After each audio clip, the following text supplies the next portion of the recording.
Namaskar. Welcome to the fourth episode in our series on India Rising. India's youth growing up in India is 1/6 of humanity, a generation that will probably see world at its highest level of population.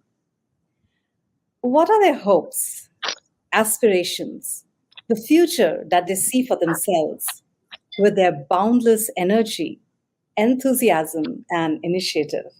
They define our hopes for a better world. Today, we welcome our special guests, Dr. Nivedita Haran, retired IAS officer joining us from New Delhi, and Dr. Narayanan Komerath, a retired professor of aerospace engineering from the United States of America. Currently, he's speaking from Kerala at the southern tip of India, and I am Anjalee of Bharat TV from Phoenix, Arizona. So, I'm going to start with my first question to Narayananji.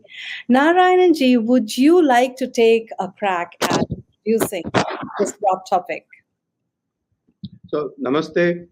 Let me think through a quick presentation as soon as the slides start. Sure. I think we'll just have this presentation. There you go. Yeah.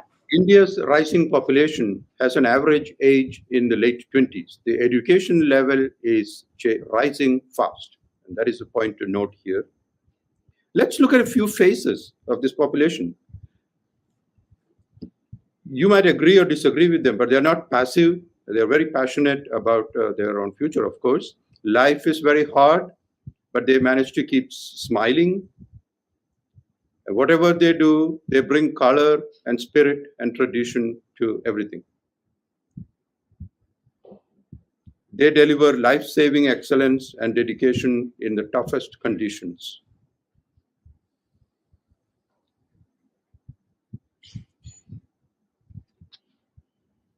And they don't allow anything to dampen their spirits as they celebrate their independence. This is again, the education level is increasing. We no longer have the number who don't have any education or only primary level education is fast decreasing. The rest are better educated. Thank you. Well, thanks, Narayananji. I must say, beautiful slides, and they speak a lot. They say a picture is 1,000 words. So we all talk of the demographic dividend, but what exactly does that mean? And I'm going to ask this question to Nivedita. Thanks, Anjali. Namaskar to everyone. Technically, demographic dividend refers to the population profile of the country.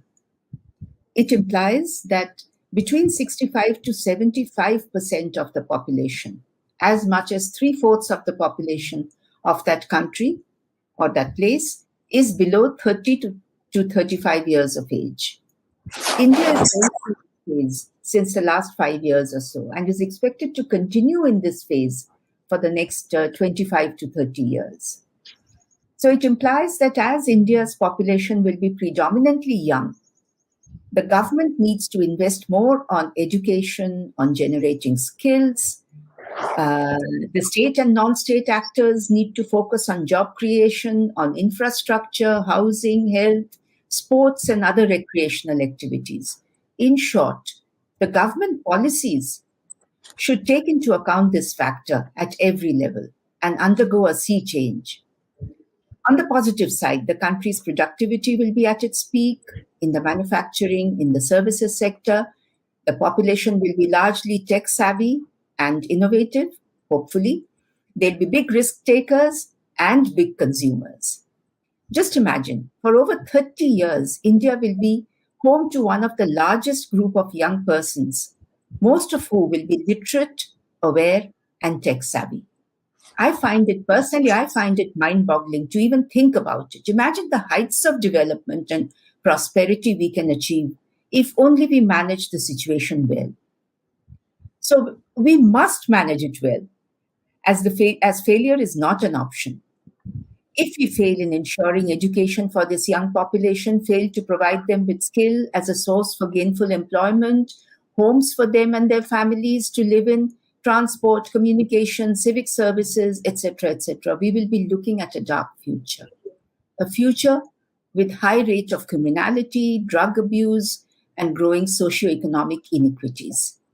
Very, very wisely put, Nivedita.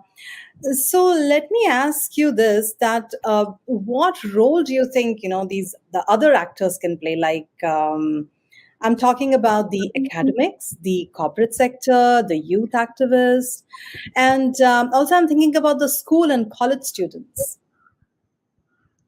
Yes, Anjali, that's very important, and I'm sure, and I think most of our youngsters these days are thinking on this area, on these subjects.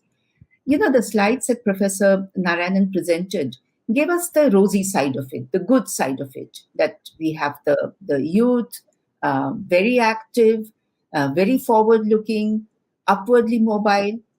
But statistics can often do that. They show us the good side and the bad side sometimes.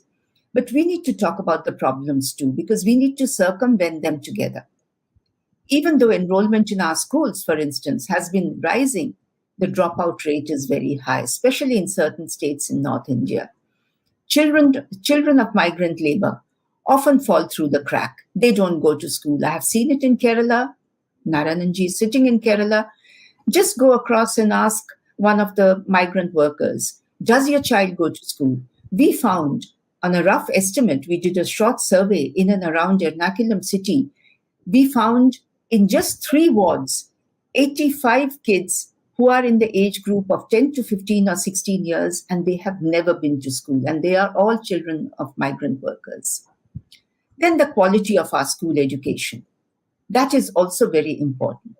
Independent studies have shown that there is much that we can do to improve it. There is also an urgent need to include as part of education basic ethics, sensitivity, empathy, and patriotism. Patriotism should not be a bad word. We need to have that. Being polite to others, being kind and sensitive to all living beings, being considerate and helpful towards the needy, being honest and truthful. These are basic moral principles in life. Every child should be taught at home, in school, and in college. Similarly, every person should grow up with a strong civic sense, protect public property, be law-abiding, and love our country. Only then will our country have a healthy set of youth. It is a duty of our teachers to set good examples. Our political leaders should display the above qualities and become role models. And our school and college students need to inculcate these qualities and be as good, nay, even better than the youth in other countries. Very true, Nivedita. And when we talk about the growing population, what comes to my mind at the same time is the population is aging and retiring in the West and Japan and China. But these are this was just my thought. Narayanji, I would like you to jump in. What do you have to say? So let me point to a contrast. When we were growing up, my generation, and we are getting old, we were looking out at the world to set us examples of what is a modern society, how should development go, etc., etc. Rich Indian parents sent their children to get foreign degrees. Others, like me, focused on getting good grades and to get into higher education as our one and only chance. Okay, and the stress was very high. It is still extremely high. That's one unfortunate aspect of Indian education. In my time, if you got 60%, you were considered to have got a first class. Today, people get 99% and don't get admission to some institutions. And so imagine the stress that this causes. Anyway, but many of my generation had to just emigrate to very tough conditions. I don't include myself in that. And work in alien societies. I do include myself in that. But today, the top students in India's best institutions of higher education are racing into startup companies. They're seeking venture capital and striking out on their own in business. It's sort of a Wild West time in the United States history, in India, but in a much, much better way. The government is actually helping this.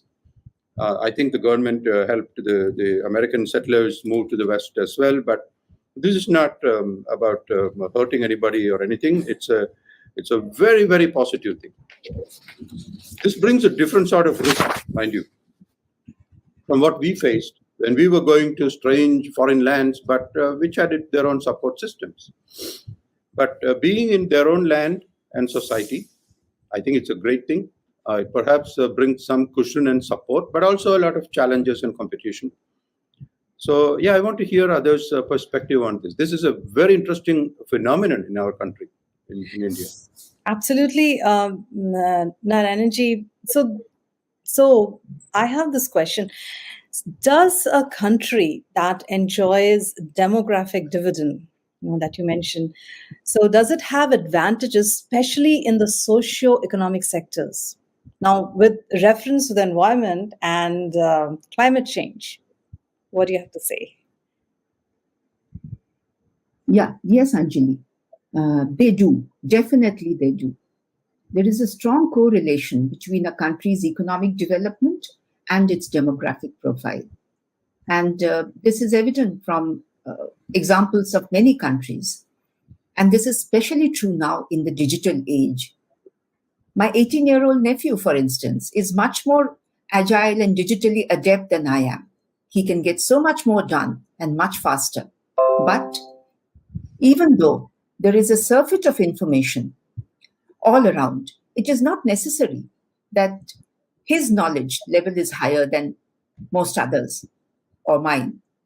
A country needs to have an ideal synergy of the knowledge and experience of the not so young, like us, and the technical expertise of the youth.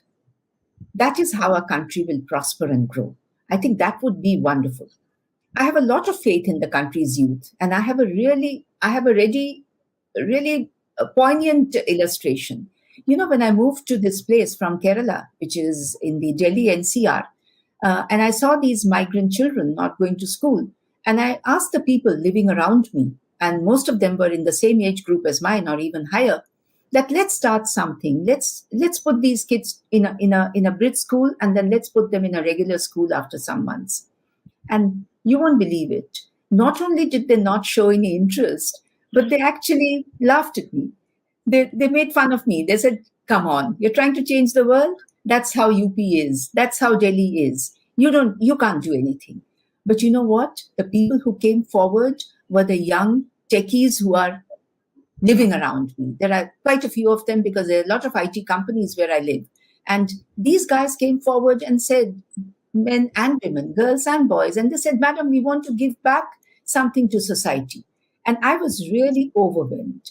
So this is the generation we are talking about. And, you know, I want to finally say that this kind of thought and this kind of statement often made that hamare zamane mein sab acha hua karta tha. I don't think that is the case. You have very positive, very good, very dedicated and patriotic youngsters in our country. We need to bring them out and we need to give them a chance to perform.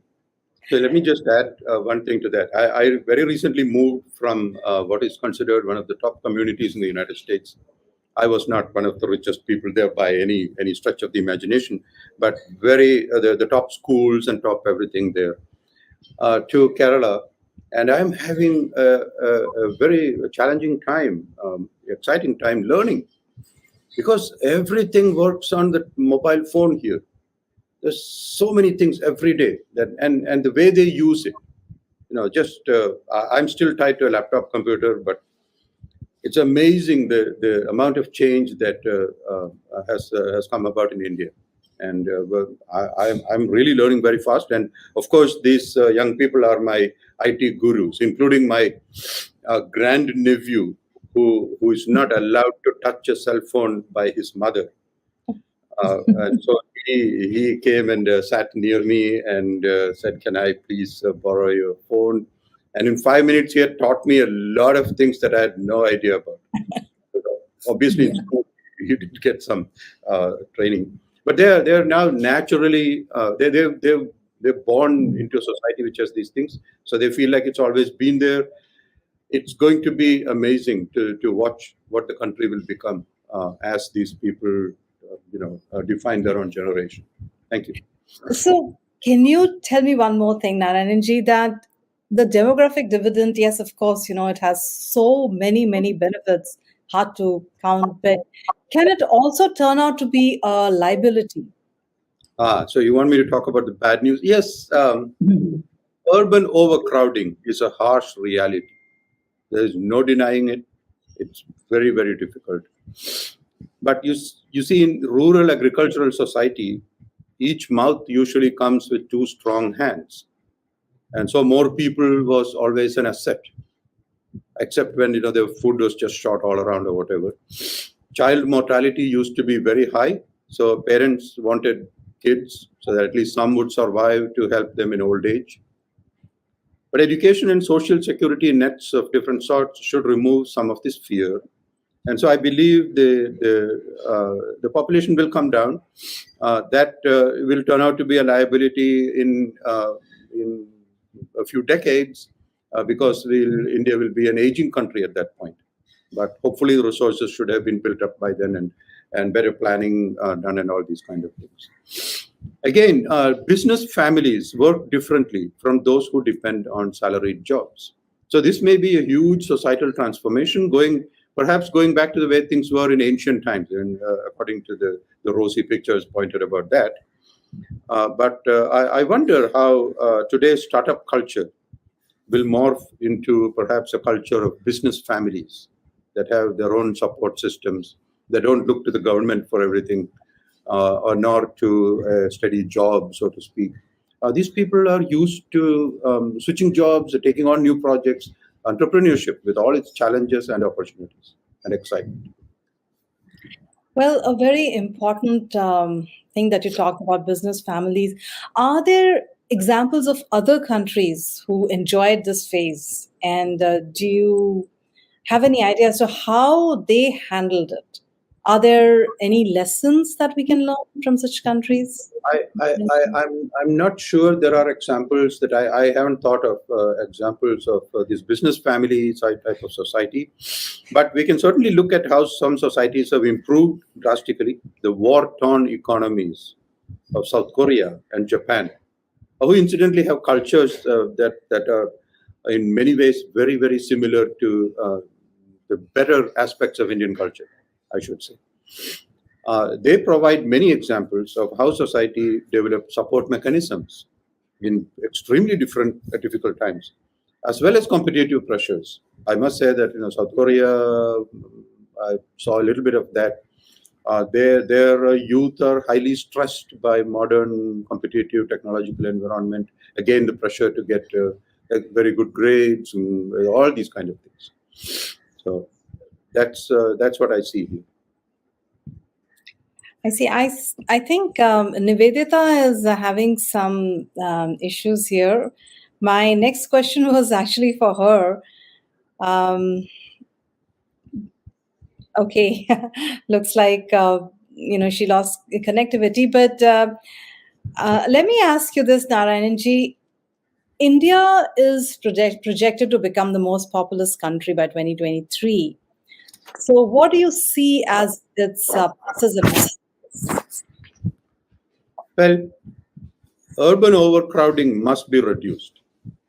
I dread having to get out and drive on Indian roads. I don't have a driver's license that is valid right now, so I am saved that issue. But soon I hope to get that license once I master the digital process for getting that.